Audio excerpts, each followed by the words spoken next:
Hey,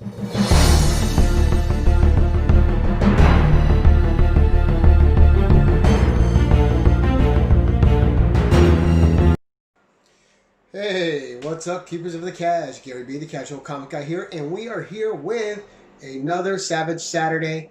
This is number 6. We're going to be reviewing. Hey, if you could tell, I'm not sick anymore, man. I feel fantastic.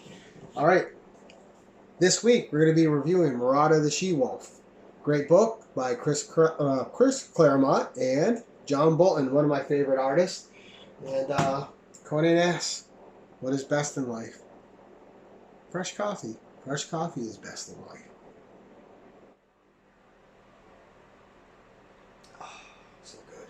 All right, let's get on with it, right? So, Marada the She-Wolf. Now, I've had this book for maybe 20 years. I've had it a long time. Read it multiple times. Just absolutely love it and adore it. Look at that John Bolton art and a little more John Bolton in the back.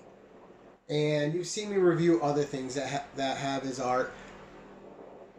And we all know Chris Claremont, great writer, knocks it out of the park all the time. So no complaints there. This was either 1982 or 1985, a difference of 3 years. I'm not sure which. But pretty solid read, okay? I'm going to try to do a light review without really spoiling stuff, but I do have to give some things away. So this has 2 tales of Marada in it. The first tale is Marada is rescued by this guy who had fought with her before as a soldier. Something had happened to her. She's kind of aware who she is, but she isn't herself. He recognized that right away. He doesn't know it was her he was rescuing until he slew them, and him and his party slew the guys that they attacked and saw her inside. And she has kind of a tragic backstory, which they encapsulate with one little passage here, which I'll read to you now. It says, her mother was the firstborn of Caesar, her father a prince in his own land, a slave in Rome. At the age of 4, Marada saw her father broken on the rack, disemboweled, and finally drawn and quartered. And, they wanted to make sure. It was a public execution, and though the prince was a long time dying, he uttered not a sound. That night, Marada's mother fled the eternal city, taking her child to be raised free, far from the palace that had claimed the life of her beloved. That was 20 years ago. The child is a woman now, and that woman is a warrior known and respected throughout the empire.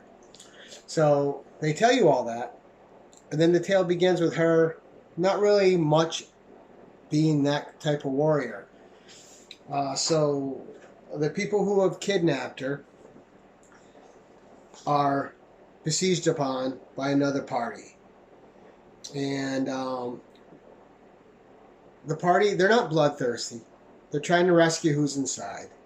And they gave everyone fair warning to stop, not engage them in battle. They'll let them live.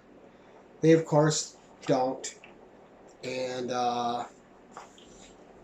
get some nice good art there. And that is how they find Marada inside. Not the she-warrior that he had come to know in days past when he had done battle side by side with her. And so the story picks up from there. His name is Donald, and he has this teleportation spell, which him and his clan know. And it teleports them to their kingdom, their castle. And the teleportation's kind of the only way to get there. So he brings her there to try to see what happened to her. He's concerned. He's not there to prey on her. He's not there to abuse her. He's just there to see what happened to this warrior of such renown that he had so much respect for, why she has fallen down. So there's all these psychic scars on her, and his daughter is a healer. And his daughter takes a pretty good liking to her, and they become fast friends. And you kind of find out that the people that she was with before weren't really out to harm her either. They themselves had just rescued her from the clutches of this sorcerer and this demon. And the sorcerer and the demon, they did some bad stuff to her, and that's what ended up ultimately breaking her. She got raped by the demon, broken by the demon, and psychic scars on her back are from his claws. So a lot of dark stuff. You can see why she's suffering. and they're just trying to get her back to the warrior she was. He doesn't want to see her defeated. This is someone that he has a fondness for, a love for, and a respect for. And so his daughter, Arianrod, that's his daughter there. Her and Marada spend the night talking, and by the morning they're friends. And their friendship stays like that. Arianrod kind of comes to perceive her as a mom, as her own mother died when she was young. So she's got these scars that only the healers can see that have the power, like Arianrod. And when Arianrod calls upon that to ask her if she's okay with it, she kind of freaks out on the girl, scares her, and immediately feels regret and sorrow, kind of comforted by the father. And they have a growing love for each other that they're not quite able to express. And she finally tells him about this demon, Igron, that raped her. And the way that he was able to do it is during a night of revelry where her and her party had beaten back some warriors. They're in a pub drinking, having their cups. Her cup was poisoned and drugged, and she woke up in the clutches of the demon, chained to the floor around her. So it wasn't good. So she has spent all this time physically, psychically scarred, emotionally scarred, and she just hasn't healed from it yet. She's slowly getting there, and now she's been at their castle for months. And this story is telling her act of healing, because you're waiting to see the warrior that she was, but what's going to draw it out? And what draws it out is there's some unexplainable deaths. There's a doppelganger of her that's sent to the castle and does some killing, and it kind of shakes her out of the fugue she's been in. She awakens to her true warrior self, even though she's rusty and she hasn't fought in a while, and she sets out. One of the reasons she sets out is the young daughter is kidnapped, and it's just a ploy to draw her out. She knows, but she's responsible, and she's going to go take care of the situation. And it's what gives her fighting spirit back. And there's just some brilliant artwork done in her journey back to this wizard and the demon to confront them. And I got to show you a few of these panels, because the work by John Bolton is just amazing. If you could just look at those environments, the coloring, just absolutely gorgeous, gorgeous artwork. And just the creatures she's fighting. And it's in this part where you just see her true warrior self come through. And I will give you a shot of the demon that she's fighting. So she's got to go. She's got to face this demon.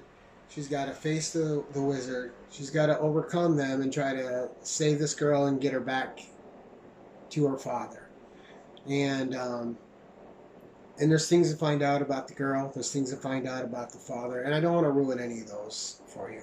That's the general gist of this first story. And it's pretty much her redemptive arc. Getting over scars that were inflicted upon her through no fault of her own.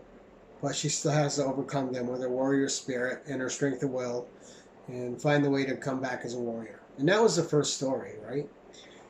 And as much as I like the first story, I think I like the second story even more. And the second story takes place a little later, and it's with her and the daughter Arianrod. They become riding partners, and Arianrod looks at her as a mother now. And Marada can feel no more joy possibly in the world than this young healing woman that she's come to love, calling her mom. All right, she views her as a daughter, so the relationship's there, the respect is there. But they're out riding and they're fighting,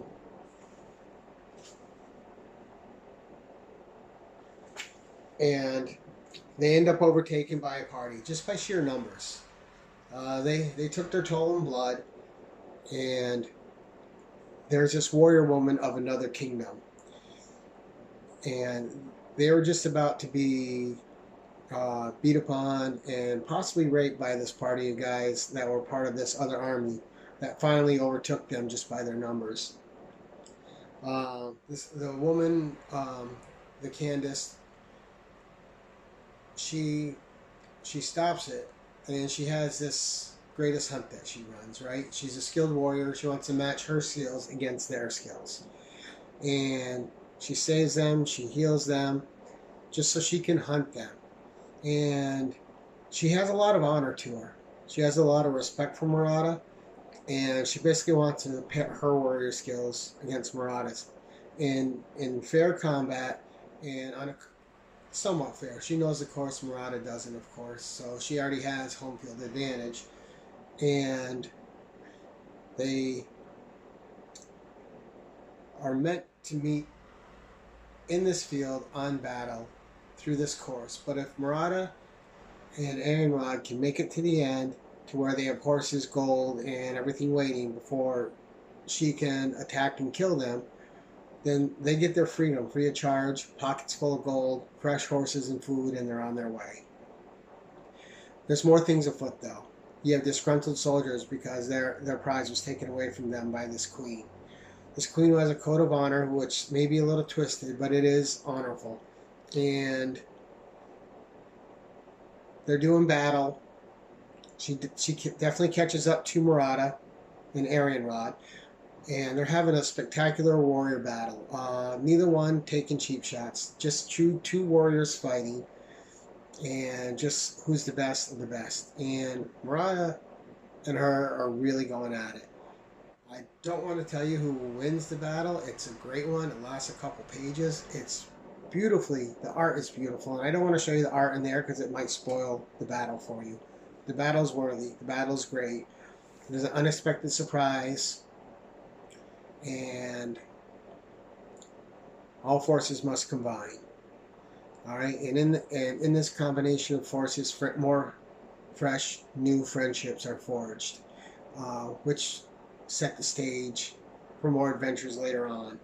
I'm not sure if there was any Marada after this. I'm going to have to look into it. But this is a graphic novel I've had in my collection for a long time. And if you're a fan of John Bolton, if you're a fan of Chris Claremont, this is a must-read for you. If you're a fan of sword and sorcery, high fantasy, this is a must. This is a great book. It's not so much full of cliches. It's written aptly by Chris Claremont, which you wouldn't expect anything less from a guy named Chris Claremont, right? He's a legend for a reason.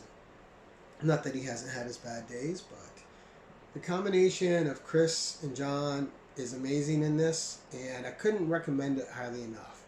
So, Marada the She-Wolf is my recommendation for Savage Saturday.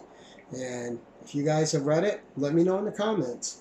If you guys are going to pick this up, let me know in the comments. I checked before I did this review to let you guys know what it's going for.